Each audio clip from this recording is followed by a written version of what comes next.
क्या हमारे ऋषि मुनि पागल थे जो कौओं के लिए खीर बनाने को कहते थे और कहते थे कि कौओं को खिलाएंगे तो हमारे पूर्वज को मिल जाएगा? नहीं, हमारे ऋषि मुनि बहुत ही क्रांतिकारी विचारों के थे।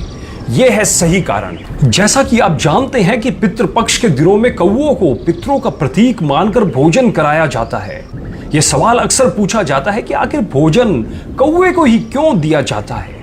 यहाँ कुछ ऐसे ही जवाब और रियल फैक्ट्स हम आपको देने जा रहे हैं जिससे आप जान सकेंगे कि भारत की प्राचीन सभ्यताओं में कौवे को इतना महत्व क्यों दिया गया है और पौराणिक कथाओं में कब कब कौवे का जिक्र आया है। गरुड़ पुराण में बताया गया है कि कौवे यमराज के संदेश वाहक होते हैं। श्राद्ध पक्ष में कौवे घर घर जाकर खाना ग्रहण करते हैं। इससे यमलोक में स्थित पितृ देवी देवताओं को तृप्ति मिलती है। लेकिन इसका एक और वैज्ञानिक कारण है और वो है बरगद और पीपल के वृक्ष।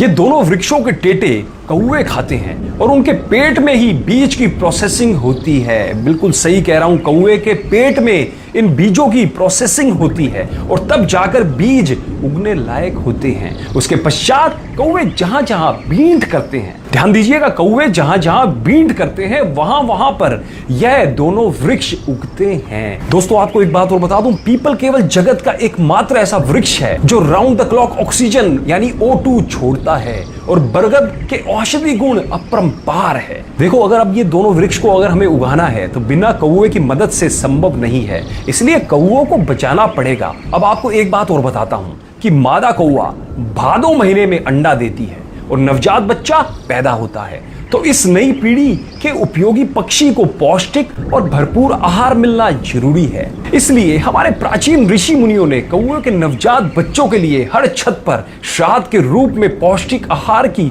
व्यवस्था कर दी थी, जिससे कि कौओं की नई जनरेशन का पालन पोषण हो जाए। इसलिए दिमाग दौड़ाएं, श्राद्ध करना प्रकृति के रक्षण के लिए नितांत आवश्यक है। ध्यान रखना, जब भी बरगद और पीपल के पेड़ को देखो तो अपने पूर्वज तो याद आएंगे ही, क्योंकि उन्होंने श्राद्ध दिया था। इसलिए ये दोनों उपयोगी पेड़ हम देख रहे हैं। एक बात और बोल देता हूं, कुछ लोग जो कि सनातन धर्म पर उंगली उठाते हैं, सनातन धर्म पर उंगली उठाने वालों, पहले सनातन धर्म को जानो फिर उस पर उंगली उठाओ।